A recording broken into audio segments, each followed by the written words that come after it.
Bab 361, Kecerdasan Klien 3. Semua orang takut pada Gunung Kuluo. Jika mereka kehilangan fokus, bahkan untuk sesaat, mereka akan menjadi santapan bagi binatang-binatang ajaib dan iblis itu. Karena itu, tidak seorang pun dari mereka ingin memasuki tempat berbahaya seperti itu. Shen Yanxiao mengerutkan kening saat melihat reaksi keras para pemimpin itu. Keadaan panik dan tindakan mereka tak tertahankan saat dibandingkan dengan reaksi Dulang. Mereka semua adalah pemimpin kelompok tentara bayaran menengah, tetapi meskipun Dulang khawatir tentang Gunung Kuluo, dia tetap berpegang pada prinsip mereka. Dia tidak akan mempertimbangkan untuk mundur, dan dia bahkan memerintahkan semua bawahannya untuk membuat persiapan untuk pertempuran. Para pemimpin itu memiliki status yang sama dengan Dulang, tetapi saat mereka melihat Gunung Kuluo, mereka tidak berusaha mengoordinasikan tentara bayaran mereka untuk menyelesaikan misi. Sebaliknya, mereka ingin menarik pasukan mereka dari daerah itu. Meskipun mereka tidak senang dengan niat klien yang disengaja untuk menyembunyikan informasi dari mereka tidak peduli ketika mereka mendengar tentang Phoenix dan imbalan yang melimpah. Klien juga menyebutkan bahwa misi itu akan berbahaya. Kalau tidak, mereka tidak akan mempekerjakan semua kelompok tentara bayaran berukuran sedang di Kota Hitam.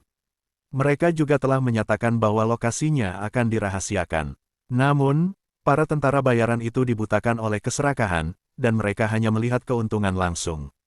Mereka tidak menyadari bahaya di balik keuntungan yang menarik itu. Shen Yanxiao terkesan dengan reaksi Dulang dan betapa berbedanya reaksinya dengan pemimpin lainnya. Seseorang dengan keberanian dan temperamen seperti dia mungkin tidak akan bertahan lama sebagai pemimpin kelompok tentara bayaran menengah. Shen Yanxiao menyentuh dagunya, pengetahuannya tentang Dulang semakin mendalam, dan itu memunculkan sebuah ide dalam benaknya. Jika Dulang dan kelompok tentara bayaran Serigala Gua menjunjung prinsip mereka sejauh itu, maka mereka pastilah teman yang layak. Tidak ada yang lebih tahu darinya tentang bahaya mengerikan yang menanti mereka. Selain binatang buas yang buas dan binatang iblis yang licik, lawan mereka yang sebenarnya adalah seekor Phoenix yang berada di tingkat binatang mistis. Meskipun kelompok prajurit bayaran Serigala Gua pemberani dan jago berkelahi, mereka juga terlalu lemah melawan Phoenix. Bagi Phoenix, keberadaan mereka sama seperti semut. Selain 7 serigala, tidak ada satupun dari mereka yang mampu menahan satu pukulan pun dari Phoenix, apalagi mundur sepenuhnya. Dia telah tinggal bersama kelompok prajurit bayaran Serigala Gua selama beberapa hari terakhir, dan meskipun mereka kesal dengan kehadirannya, mereka tidak mempersulitnya. Sebaliknya, setelah mereka mengenalnya, para prajurit bayaran itu merawatnya seperti adik laki-laki mereka. Jika prajurit bayaran lain tidak menghormatinya, mereka akan segera membalasnya. Meskipun mereka mungkin melakukannya karena perintah Dulang, perasaan mereka sendiri juga berperan di dalamnya. Mereka adalah sekelompok pria yang tegas dan pantang menyerah, dan meskipun mereka tidak puas dengan kehadirannya, mereka tidak tega menindas seorang anak muda. Kehadiran Shen Yanxiao dalam kelompok itu mungkin canggung, tetapi mereka tidak memperlakukannya dengan buruk. Anak itu adalah tamu pemimpin mereka, jadi bagaimana mereka bisa membiarkan tentara bayaran lainnya mengganggunya? Mereka diam-diam menjaga Shen Yanxiao selama perjalanan. Beberapa tentara bayaran yang lebih muda telah mengangkat diri mereka sebagai saudaranya, sementara yang lebih tua merawatnya dengan kelembutan seorang senior. Bab 362, Kecerdasan Klien 4. Cara mereka memperlakukannya mengingatkan Shen Yanxiao pada rekan-rekannya di kehidupan masa lalunya. Mereka adalah sekelompok pencuri dalam sebuah organisasi, dan mereka memiliki anggota muda dan tua. Shen Yanxiao adalah anggota termuda di sana, dan mereka membencinya saat ia bergabung dengan tim. Mereka akan membisikkan hal-hal buruk tentangnya, tetapi jika ia dalam bahaya, mereka akan menjadi orang pertama yang menyelamatkannya. Pada saat itu, Shen Yanxiao tidak begitu terampil, dan dia akan menghadapi situasi sulit selama menjalankan misinya. Namun, seseorang dari timnya akan menangani situasi tersebut secara diam-diam, dan mereka juga akan menyelesaikan masalah apapun pada saat-saat kritis. Shen Yanxiao baru kemudian mengetahui bahwa organisasi tersebut telah membesarkan kelompok orang-orang tersebut, dan mereka telah mengembangkan persahabatan yang mendalam satu sama lain. Adapun penolakan awal mereka terhadap Shen Yanxiao, itu karena mereka tidak tahan melihat seorang gadis kecil dalam misi berbahaya seperti itu. Hal itu berlangsung hingga Shen Yanxiao mengembangkan keterampilan yang luar biasa untuk menjadi dewi pencuri nomor 1 di dunia, dan organisasi tersebut menariknya keluar untuk berlatih sendiri. Akibatnya, ia terpaksa meninggalkan kelompok orang itu. Meski begitu, dia selalu menyimpan kenangan masa itu dekat di hatinya. Ia pernah merasakan emosi yang sama saat ia bersama kelompok prajurit bayaran Serigala Gua. Ia seperti menjadi yang termuda dalam kelompok itu lagi, beban berat yang akan dilindungi oleh sekelompok paman dan saudara. Perasaan rumit itu membuatnya tertekan selama beberapa waktu. Dia tahu tentang bahaya yang menunggu mereka, tetapi dia tidak tahu bagaimana cara menyampaikannya kepada kelompok tentara bayaran yang jujur itu. Ketika dia melihat reaksi kelompok tentara bayaran lainnya, dia menyadari bahwa dia harus membuat keputusan. Dia pikir kelompok tentara bayaran Serigala Gua akan memiliki sedikit peluang untuk bertahan hidup karena mereka akan bekerja sama dengan kelompok tentara bayaran lainnya. Namun, ketika dia melihat para sampah yang takut dengan reputasi Gunung Kuluo, dia tahu bahwa mereka tidak layak bertarung bersama kelompok tentara bayaran Serigala Gua. Ketika seorang tentara bayaran muda dari kelompok tentara bayaran Serigala Gua melihat kerutan kecil di dahi Shen Yanxiao, dia berkata dengan lembut, "Hei, nak. Tidak perlu takut. Jika kamu dalam bahaya, saudaramu di sini akan menjagamu. Selain itu, kamu juga memiliki serigala jahat di sisimu untuk melindungimu, jadi kamu pasti bisa selamat dari ini." Tentara bayaran itu berusia sekitar 18 hingga 19 tahun, dan dia adalah seorang ahli junior. Dalam menghadapi Gunung Kuluo yang berbahaya, pikiran pertamanya adalah menghibur seorang anak muda yang baru saja berteman dengannya. Meskipun mereka tidak suka melihatnya di awal perjalanan, anak itu tidak berperilaku kekanak-kanakan atau keras kepala. Dia akan tetap diam setiap hari, dan kelompok tentara bayaran berdarah panas itu hanya merasa kasihan pada makhluk yang tampak rapuh itu. Mereka mulai merawatnya seperti anggota keluarga yang lebih muda. Perlu diketahui bahwa tentara bayaran adalah profesi yang berhadapan dengan situasi hidup dan mati setiap hari. Mereka bahkan mungkin meninggal saat bertugas suatu hari nanti. Sebagian besar tentara bayaran tidak memiliki keluarga atau kerabat. Banyak dari mereka yang berusia lebih dari 30 tahun, tetapi mereka belum memulai keluarga mereka sendiri. Mereka telah melupakan keinginan untuk memulai keluarga saat mereka bergabung dengan kelompok tentara bayaran Cave Wolves. Jika mereka meninggal saat menjalankan misi, apakah istri mereka tidak akan menjadi janda? Selain itu, mereka biasanya bertugas selama 11 bulan dalam setahun, dan karenanya, mereka tidak punya waktu untuk menemani keluarga mereka juga. Oleh karena itu, mereka lebih suka tidak melibatkan orang lain dalam kehidupan mereka, dan mereka lebih suka mendapatkan cukup uang untuk makan sendiri bersama saudara-saudara mereka. Para tentara bayaran itu telah mengembangkan kasih sayang yang lembut terhadap anak kecil yang secara tak terduga muncul dalam kelompok mereka. Bab 363, Kecerdasan Klien 5. Shen Yanxiao tersenyum sambil melihat para tentara bayaran yang mencoba menghiburnya. Mereka menyadari bahaya yang mengitari Gunung Kuluo, tetapi tak seorang pun dari kelompok prajurit bayaran Serigala Gua yang mundur. Mereka bahkan punya energi untuk menghibur, beban mati, seperti dia. Kepedulian mereka terhadapnya sangat mirip dengan anggota timnya di kehidupan sebelumnya. Sayangnya, tim yang telah memberinya kehangatan tak berujung telah terbunuh saat menjalankan salah satu misi mereka. Apakah dia harus melihat tanpa daya ketika kelompok tentara bayaran Serigala Gua mengalami nasib yang sama?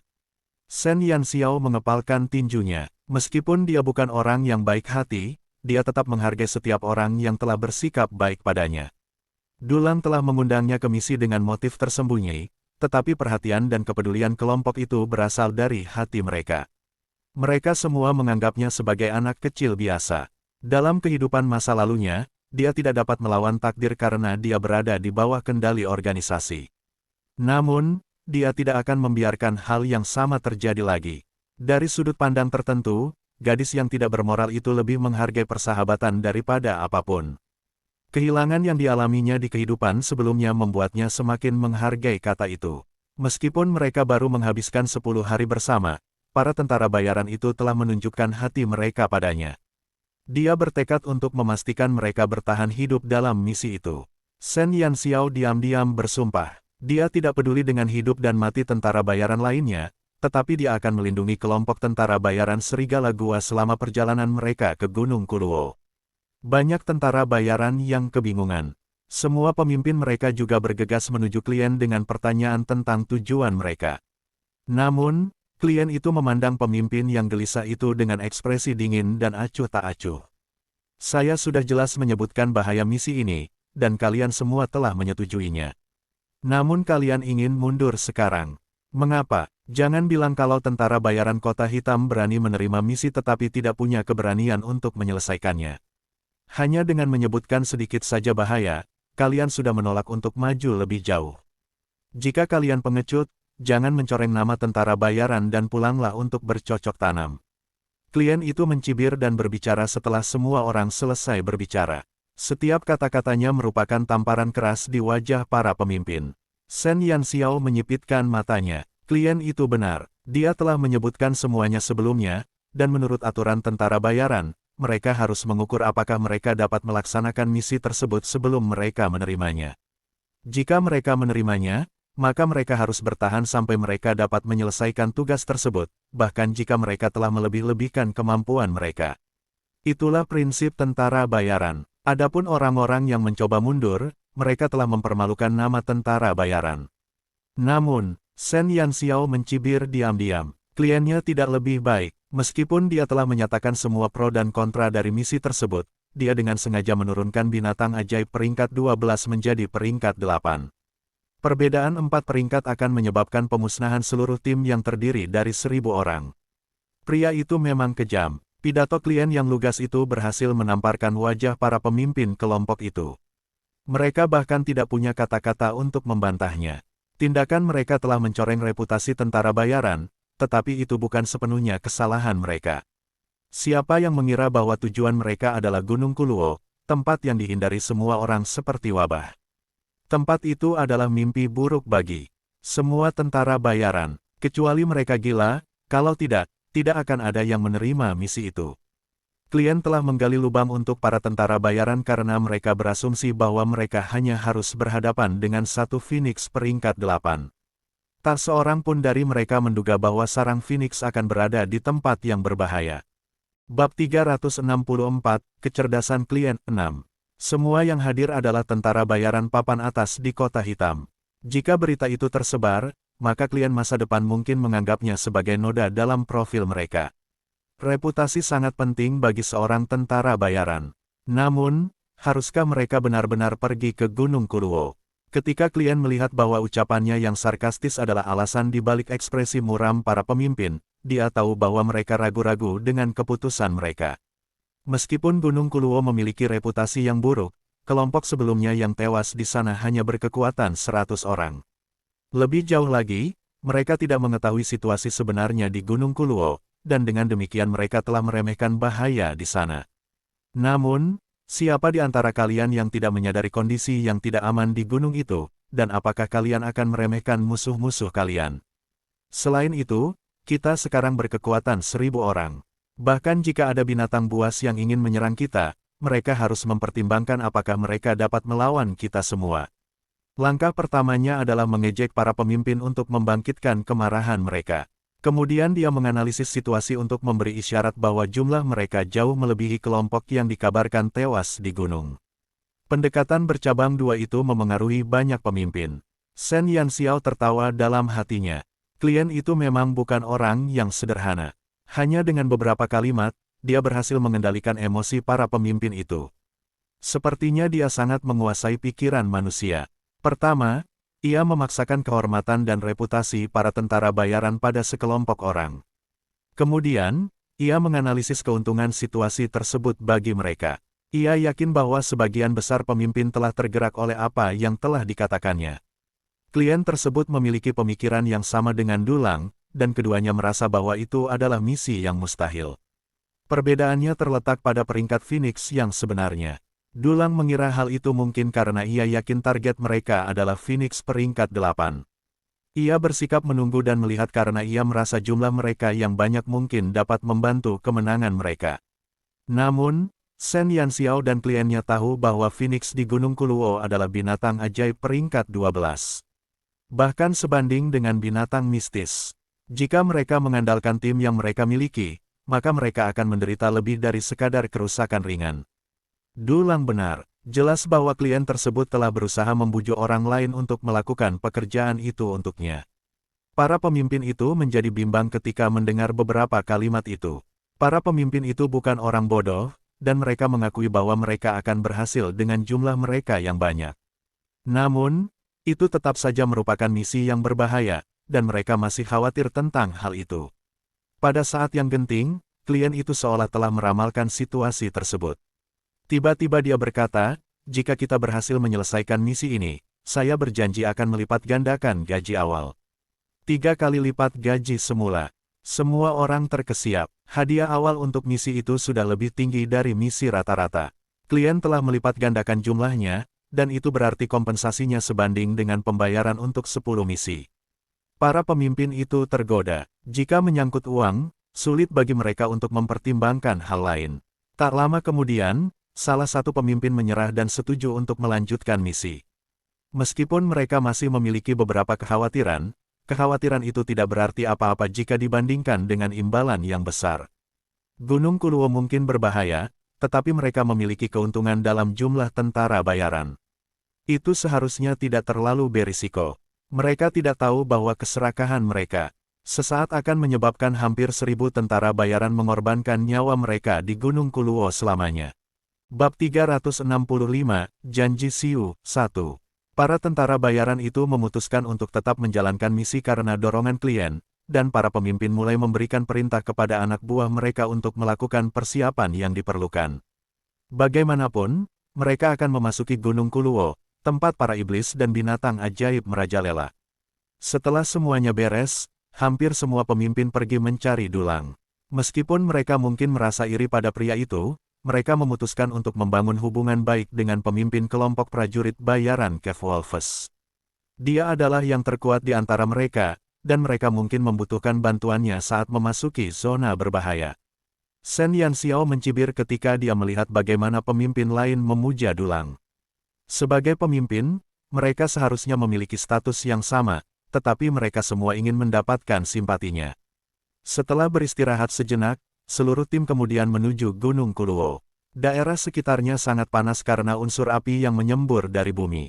Semua kuda biasa bahkan tidak bisa bergerak di daerah itu. Kelompok itu memutuskan untuk meninggalkan kereta dan melanjutkan perjalanan ke Gunung Kuluo dengan berjalan kaki.